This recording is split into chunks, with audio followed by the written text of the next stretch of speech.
The Mountain Makalu 67 is a mouse which I would broadly describe as being a diamond in the rough.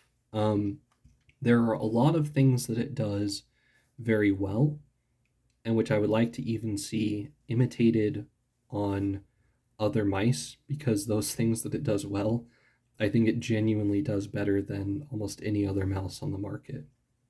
But it does have certain design elements which are very frustrating and essentially prevent me from using the mouse to its full potential the way that I would like to.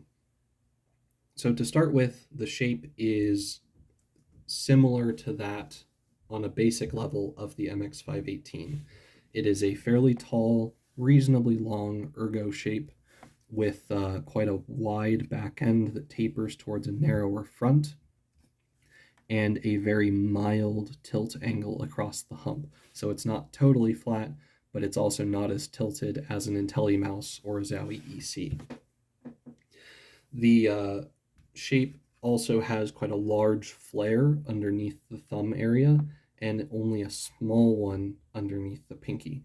This is pretty different to what you would see again on an IntelliMouse or an EC shape, where most of the flare is out here underneath the pinky, and the left side of the mouse here tends to be a little bit flatter, or at least more gently curving towards the back. Even on mice like the MX518 that have a bigger flare on the left side, they tend to cut in a groove in this area, in the middle of that flare, that allows for your thumb to sit closer to the side of the mouse. But the Makalu lacks that, and in fact forces a fairly wide curled thumb interaction, which to me is actually reminiscent of the Xtrfy M4 in some ways. So a little bit different to the usual sort of ergo shapes in some small manners. And the combination of those with the hump of the mouse being a little bit more chopped off and broader in feel than the MX518's more tapered hump adds together to result in a mouse where most of the palm contact pressure centers in this upper palm area around the first three knuckles and down, but also is a wide enough shape that it really prevents me from wrapping my palm around its hump, and instead actually forces a very, very flat palm, which then I have to pull the mouse backwards into in order to get sufficient stability and control. I'm really not able to steer or direct the mouse using my palm the way that I do with the MX518 or the G703, and instead I'm relying on constantly pulling the mouse backwards with my thumb, ring, and pinky fingers in order to generate enough pressure against my palm to properly control it. The upside of such a grip is that it leaves the base of my palm here quite relaxed. And this means that I'm actually more able to effectively employ wrist aiming, as if I tense up those muscles at the base of my palm, I actually have a reduced range of wrist motion, and the maximum speed that I can move my wrist smoothly decreases. So as a point of comparison, here's as far as I can move my wrist to the left with the base of my palm tense, and then if I relax it, I gain this additional range of motion there. So like that. And similarly, the fastest I can move the mouse smoothly is about this speed, but with my base of my palm relaxed, I can move it smoothly much, much faster. So this has benefits primarily when it comes to target switching activities like switch track in AimLab, where I'm able to use the low mass of the Makalu to flick to a target and then quickly transition from arm aiming into tracking it smoothly with my wrist motion. And that's made possible by, again, that relaxed wrist area. So I can flick and then track.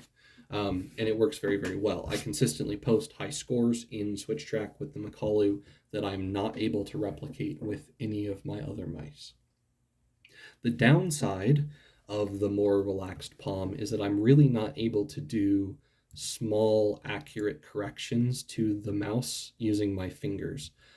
First of all, the way that I have to pull the mouse aggressively into the base of my palm means that if I try to relax that grip, my palm is literally trying to push the mouse forward.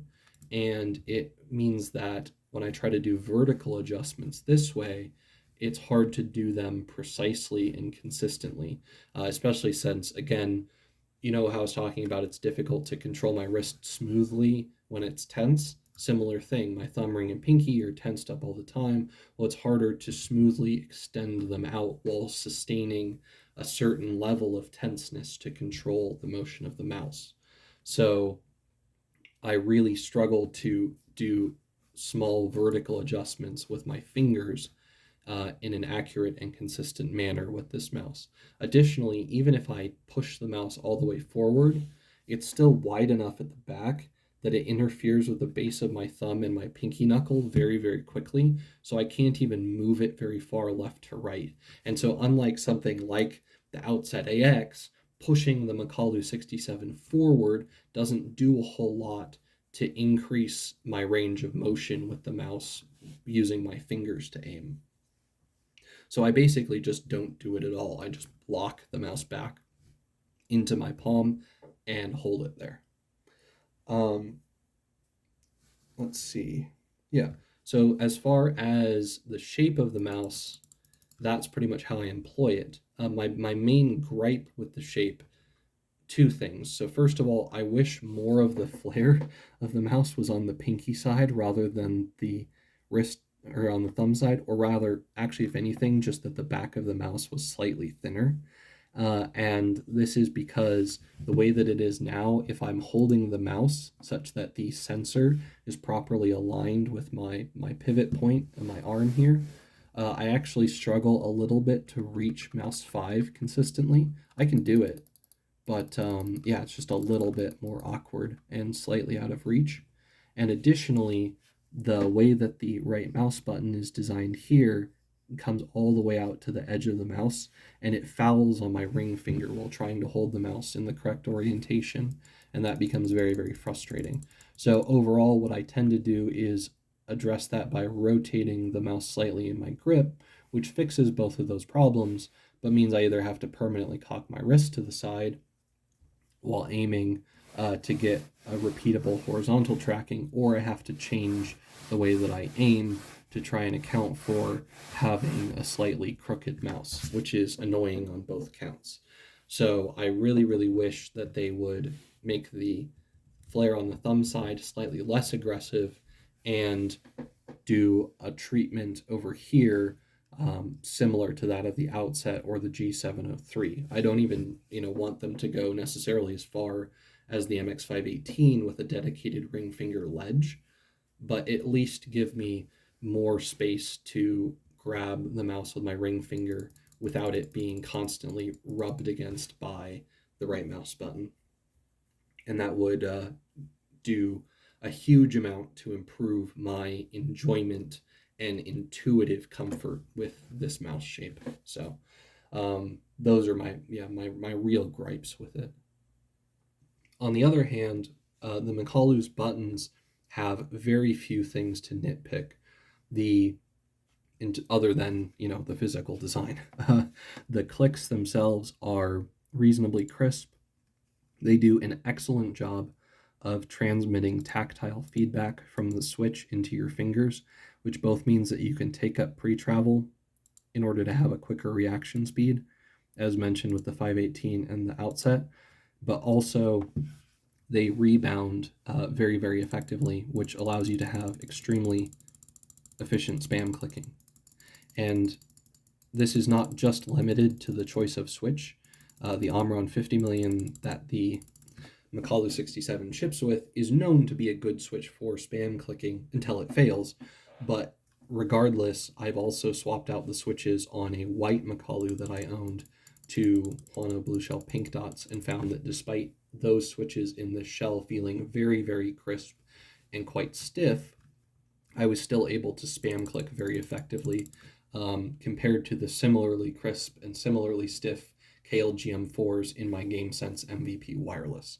So there is a physical design element to these buttons that improves the ability to spam click. The thumb buttons are large and reasonably well separated from each other to avoid accidental clicks when trying to hit one of the buttons. They're also placed high enough on the side of the mouse that I don't naturally rest my thumb in contact with them. And so they are, in that sense, more reminiscent of the thumb buttons on the MX518. However, they're not quite as well separated, nor are they as rounded, which means that I don't find them quite as confidence inspiring in terms of consistently hitting only the one that I want to when moving my thumb in order to use them. And so overall, they're perfectly effective for most things, but they're not quite as distinct or special in their application to me as the thumb switches on the MX518 are. The other part about them is that